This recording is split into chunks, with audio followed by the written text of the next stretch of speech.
During the next half hour, we'll speak to Archbishop Blase Cupich about the need to provide more summer jobs for youth. We'll examine the recent apostolic exhortation, Amoris Laetitia, the joy of love, and we'll take you to Palatine, where the Little Sisters of the Poor are celebrating 50 years of caring for the elderly at St. Joseph's Home. Welcome to Catholic Chicago.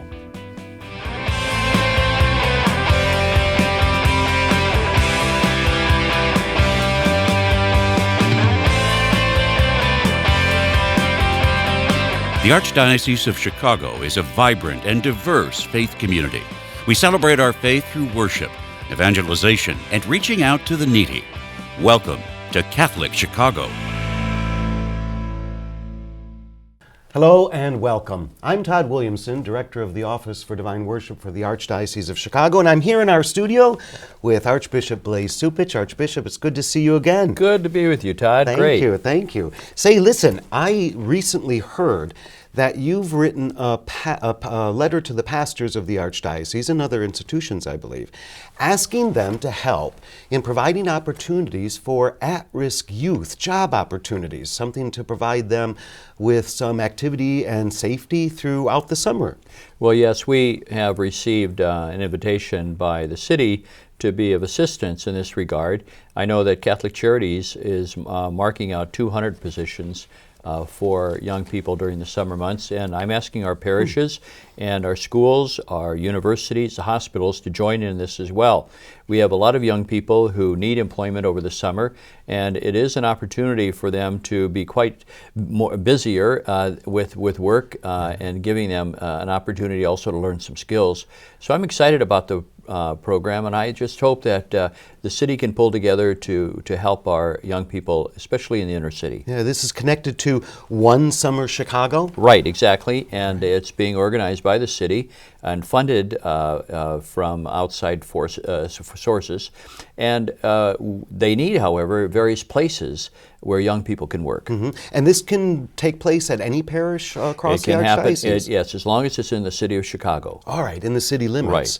And the city will help the parishes with this endeavor? In fact, the city not only has the money for this, but they also will take care of the organizational work of assigning different people, but also making sure that they do the payroll and so on. So all we have to do is provide the places. This is really one thing that the church can do in response to a critical social situation, isn't it? It is, and I know too that young people need options in the summertime. We have a sense of hopelessness in the eyes of young people, and sometimes that turns very sour in terms of their attitude, but also can be the basis for violence whenever there's a crisis. And we want to make sure that we give young people a hope about the future and let them know that we care about them. Provide them with an opportunity to contribute. Exactly. To learn skills, right? To keep them in productive activities during the summer months, right? But to send a message that the adult world cares about them, yeah, and that's so very important because sometimes they go through life feeling as though nobody really cares, and jobs are not that readily available. So it can be of benefit to everybody. How can the average parishioner at these city parishes? How can they take part? How can they support it? I think to of course encourage their own parish leadership to look at that, but also when they see these young people working to give them a word of encouragement. I think that we all have a responsibility here, and I just want to make sure that this is a successful program. Wow, wonderful opportunity. Do they have to be Catholic? No, exactly not. No, it's for all great. people, yes. No, we don't do this because people are Catholic. We do it because we're Catholic. Nice, Yes. excellent. We also want to spend some time today talking about the recent apostolic exhortation from Pope Francis, Amoris Laetitia, or the joy of love. This is the report or the reflection of the Pope on the Synod of Bishops on the Family that took place in Rome, and you were part of some of that synod. When the exhortation was released, you had a news conference here in Chicago. Right. Let's take a look at some of what you spoke about with the reporters. The average Catholic is going to find that what the Pope is saying here is very arresting and new and creative and imaginative. That he is saying things they haven't heard before with regard to the church. So, for instance, the fact that individuals in shaping their conscience take responsibility, and nobody can come in some way try to replace that conscience. He talks about the need for families to be tolerant with each other in situations where people's lives are not perfect, so that we don't separate ourselves and judge. So I think that the average Catholic is going to find a lot in this document that is going to be encourage them. So this is not about a reform of rules. It's about a reform of the church. This is what this is about. It's not just a matter of changing some rules. It's about having a very radical change in the approach that we have to people who live everyday lives and struggle to be faithful to the gospel and accompany and integrate them. So I think that's the important message. Archbishop, with reporters, you were quite excited. You used words like arresting and new and creative and innovative. And what's behind all of the excitement about this? Well, I think that people wanted some easy answers. Are we changing rules? And my response to that, this isn't about a reform of rules, it's about a reform of the church. Because what the Holy Father is saying is that rules are important, laws are important in the life of the church, but they don't cover every eventuality. There's always been the importance of prudence in making moral decisions about life and about moving forward. And the Holy Father is asking us as pastors to really reach out to people who are in need, accompany them, but integrate them in the life of the church. And so the whole notion of discernment is so very important, that we have to see where the Lord is calling people and how they are moving in a direction in which their own life is going to be on the same trajectory as the gospel. And sometimes the rules don't coincide with that, where they find that there are things that are a complex situation. Life is complex. It's not just black and white. There's a lot of gray in life. And so there are a lot of people who feel as though because they don't meet the structure of black and white judgment, that they're to be excluded. The Holy Father said no. Don't ever say that somebody is in the state of moral sin. You can't make that judgment. We have to look at a way in which we integrate people in the life of the church and reach out to them and let them know that, in fact, God is working in their life. Yeah, he wrote an awful lot in this exhortation about meeting people where they are and understanding the complexities. You just mentioned that just a moment ago, but the complexities that face families and married couples. What kind of complexities do you think the Pope is talking about? Well, as I said to the reporters, if you've seen a marriage, you've seen only one marriage and one family, because we all have our variables, we all have our differences. For instance, he says that how is it that we have treated people as those, for instance, who have been abandoned by their spouse in the same way as the person who abandoned them. There is something else going on here. We also know that sometimes people get in situations because it looks as though that's the best way to help their children that are remaining after a marriage breaks up. So what he is saying is, make sure you pay attention to what's really happening. Don't come at this with a set of ideas or ways in which you think they need to measure up. Look at what's happening, have them discern where God is working in their life. He said this in one of his other pieces, in which he said that realities are greater than ideas. Wow. And so it's important, I think, to keep in mind that we have to be attentive to where the reality is in life. At the heart of our belief in Jesus Christ is that the Word became flesh. And that wasn't just a theory. That was a real-life situation in which Jesus lived as the Word made flesh in the real-life situation of his time, of his ethnic group, of his language group, with the parents that he had, with the neighborhood, with the city, with all those things that were a part of life. Well, if that could be true for the Son of God, it should be true for us too. Yeah. Early in the document, along the lines of how you were just speaking, early in the document, Pope Francis talked about the Church making use of new pastoral methods. Right. new pastoral methods like what?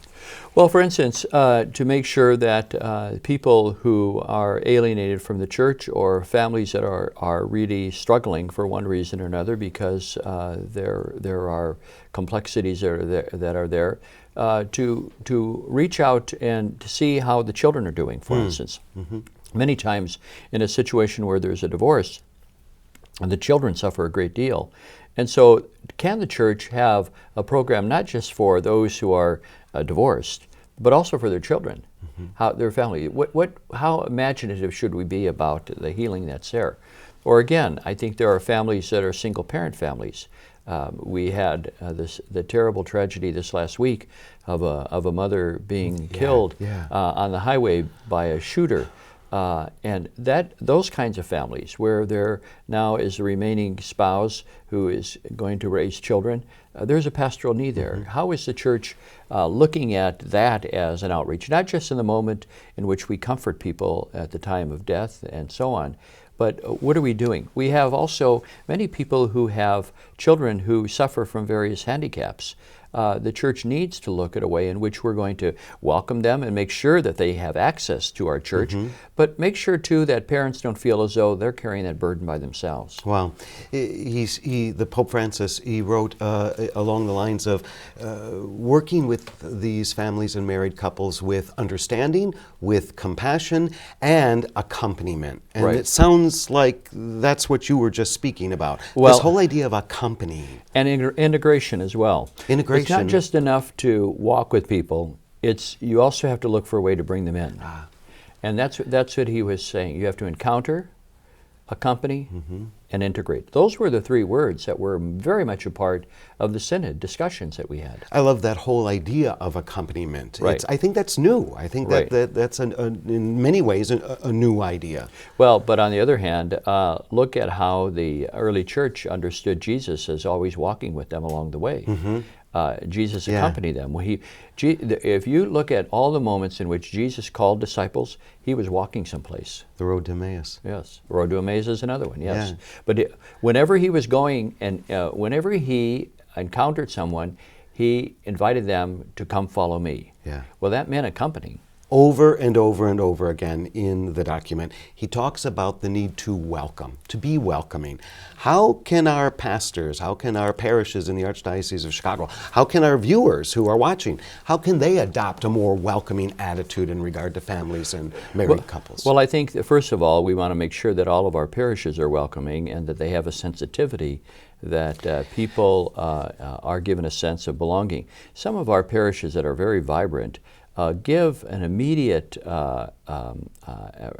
sense to people who are coming that we are happy you're there. I think that parishes need to maybe take a step back and saying it's not just a perfunctory thing of getting things ready for Mass, but how do you get ready to welcome people into a community? That you have a place here. That's right, that you belong here, that we're happy that you're here. But some of the more successful parishes that we have where we see some real growth, it's because they have very clearly taken initiatives to let people know that they are welcome here. Some parishes, for instance, say before we begin Mass and have the opening song, turn to the next person and welcome them and say hello to them, find out who they are. Other parishes ask, I know we do at this cathedral, are there any people from out of town, and to greet them as well, or first-time visitors. So I think just to be very human about it, that kind of touch really makes a difference. People, when they leave, know that they're always going to be welcome back. It goes a long way, doesn't it, for a person to hear that, to feel that. You're not just going to church to get your Catholic ticket punched. Right. You know, your obligation out of the way. But you're really coming there to experience a community that's life-giving.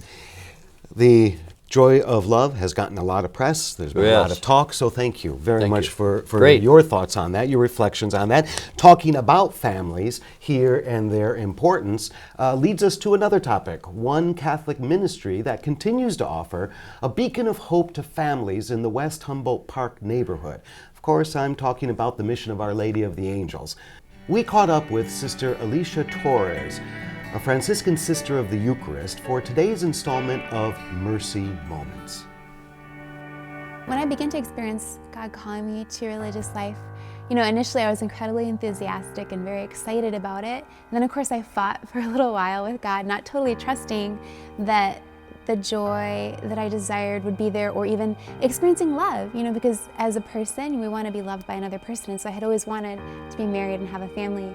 So it's hard for me to trust that God's love would be enough without having a companion, like a husband, to walk through life with.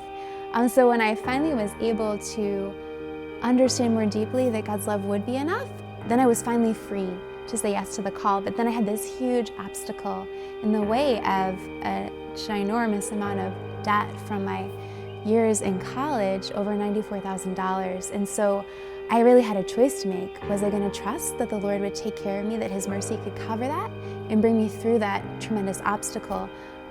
Or was I going to try to do it on my own? And I remember very intentionally going to the Lord and praying and saying, Lord, if this is what you want from me, then I need your help because I can't do it alone. And in less than a year and a half, there were a series of miracles that happened where people that I didn't even know came forward to assist me to pay off this debt so that I could be free to live this life for the Lord and for my brothers and sisters. So you never know what's going to happen when you enter religious life. And my second year as a novice, I actually ended up hitting my head. I had a pretty bad head injury.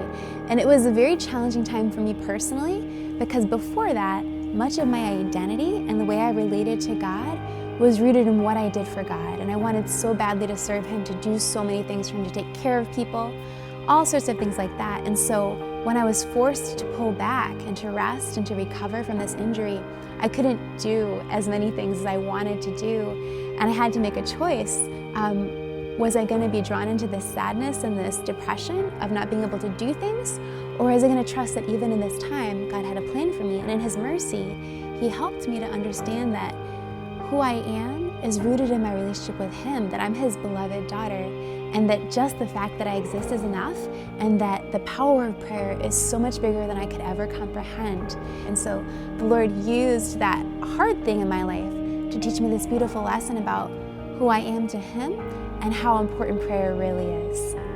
A couple of summers ago, we had a terrible homicide very close to the mission, and a number of the children with whom we work regularly actually witnessed the homicide. It was very troubling for them. And as a sister, I immediately felt, what can we do to assist these children who have just experienced this tragedy in a very dramatic way? And so I contacted Catholic Charities, and they were incredibly generous to send 2 young women who are counselors that work with children out to the West Side to meet with these kids a couple of times. And it was incredible to see how the kids responded to them and to their time together, and just how good it was for them to have a chance to talk out what they had experienced and to learn some ways to deal with the deep sadnesses in their very young lives. And so it showed me how not only do we see God's mercy operate here in the neighborhood, but how as a church we work together to bring healing and wholeness to people who don't always have the ability to get those opportunities on their own. Seeing God's mercy in action here on the west side of Chicago, as a sister, encountering Jesus in the poor, seeing the tremendous brokenness of people, but also how powerful God's mercy is in their lives, even though they suffer so much, and how much hope they find in their relationship with the Lord is so edifying for me to see and to experience.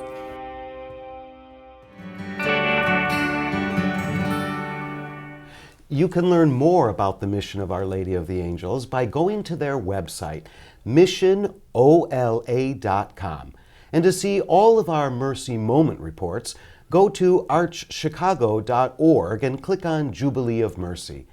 We have a little bit of a sisters theme going on today, Archbishop, because we introduced you to Sister Alicia, who serves families at the Our Lady of the Angels mission on Chicago's west side. Now we're going to take you to the northwest suburban Palatine, where the Little Sisters of the Poor are celebrating 50 years of caring for the elderly. Here's a report from Jim Dish. This is better than home. It's heavenly. They do everything for you. The sisters are great. They're a tremendous bunch. Sometimes we get a hug, a squeeze, a kiss even, and a kind word all the time, all the time. That's how most residents describe St. Joseph's Home and the people who care for them, the Little Sisters of the Poor. These dedicated women religious take the usual vows of chastity, poverty, and obedience. But there's another. Well, as a little sister, we take a fourth vow of hospitality. So our service is tied in a very profound way. We serve the residents as we would serve Jesus himself. The Little Sisters of the Poor was founded by Saint Jean Jugan in 1839 in post-revolutionary France to serve the needs of the elderly poor. This year, the order celebrates 140 years in the Chicago area with a milestone 50 years of service at St. Joseph's Home in Palatine. We take residents who are of marginal, low income, and we provide them with loving care until God calls them home. We have beauty shop, we have excellent dining, we have an activities staff that's second to none, and they provide residents with activities geared to their level of function. I've been here for 3 years and it has been wonderful. This is a home away from home. It's friendly, everybody loves you, everybody helps you. We're friends with the office workers, we're friends with the cooks. We're all over the place and everybody treats us wonderfully. About 100 residents enjoy the hospitality of the Little Sisters at St. Joseph's Home, a source of comfort for needy elderly regardless of religion. The Little Sisters are quick to point out that hospitality is a group effort. It's not only the Little Sisters. We have to take into account our marvelous staff and volunteers who are enablers of our mission here, and it's everything from medical care to personal care to activities, social life, and most importantly, spiritual life.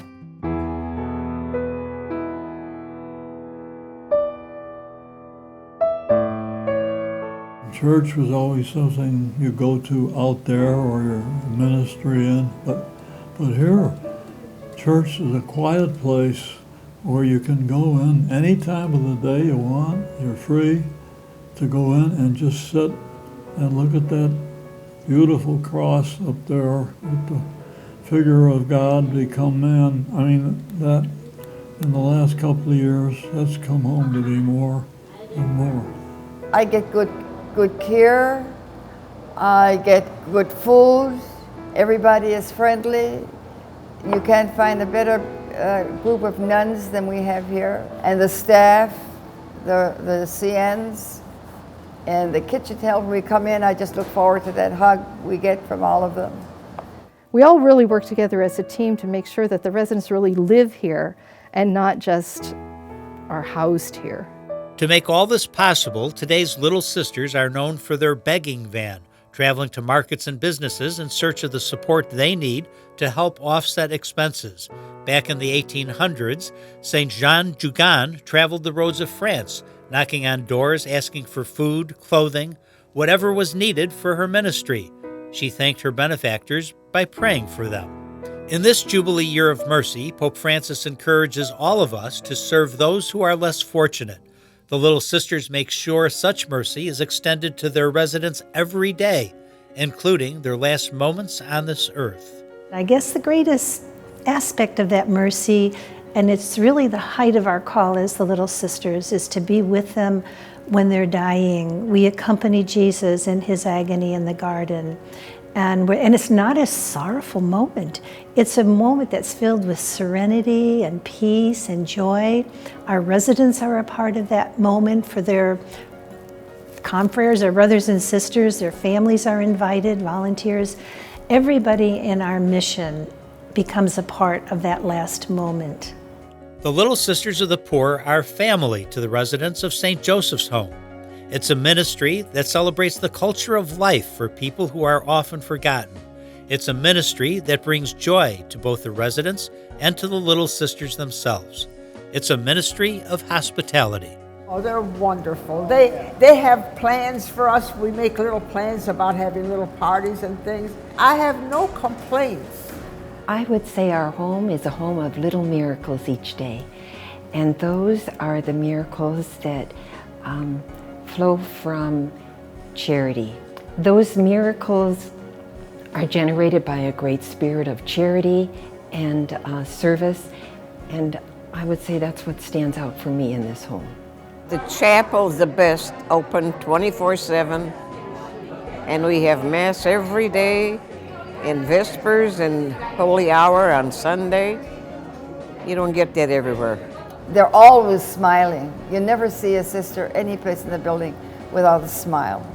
They've always got a smile in their face. Singing to the residents, singing with them. Some of our residents who are living with dementia don't remember maybe even their name completely or what room they're in. But if I start to sing a song that my father used to sing, they'll know every single word. And what a joy that is for them. That makes me feel joy. If you'd like to find out more about St. Joseph's Home, go to littlesistersofthepoorpalatine.org. Archbishop, that looked like a great celebration. You were there for the banquet? Right, and I really have great admiration for these sisters and the work that they're doing. I was asked to speak to them and to their collaborators and their benefactors that evening. And I just wanted to point out that these Little Sisters of the Poor, really following in the footsteps of Jean Jougan, who was canonized by the Holy Father, is really a great witness for all of us and a reminder of making sure that we never lose sight of the fact that God's working in the lives of elderly people, of sick people, of those who have severe handicaps. These sisters have that joy each and every day. There is sadness, no doubt, in moments in which people pass from this world, but they're the ones who really help people and families in making this transition in a life that we're all going to, in some way, have to deal with. We're all getting older. Yeah. And so they provide a great source of hope for all of us. Wow. Talk about the accompaniment that we were speaking of earlier in the show, right? Yes, exactly. How the Little Sisters do that with the families and the elderly. And integration, too. How so? Because you have a sense in which you let people know that you're not just walking with them, but you're also welcoming them into a community of faith that really cherishes them, and sending a signal to a younger generation that they need also to make room in their lives for the elderly. All of this, look at everything we've been talking about in today's show. You're such a great planner of these topics. See that? See? All of it tied in. And of course your vast team behind you here at the studio. They all add to it. They do. Thousands that are behind you doing all this wonderful work. Well, look at it. The joy of love, right? In not just with families, not just with married couples, but that's been really a theme that's woven through all of these topics. Exactly. Archbishop, it's always a pleasure to be with you. Thank Our viewers you. enjoy it. I enjoy it. Thanks very much for spending time with us today. Thanks so much. It's good to be with you. Good. And to our viewers, I want to thank you for watching Catholic Chicago. Stay with us and be with us again next month for another installment. Thanks.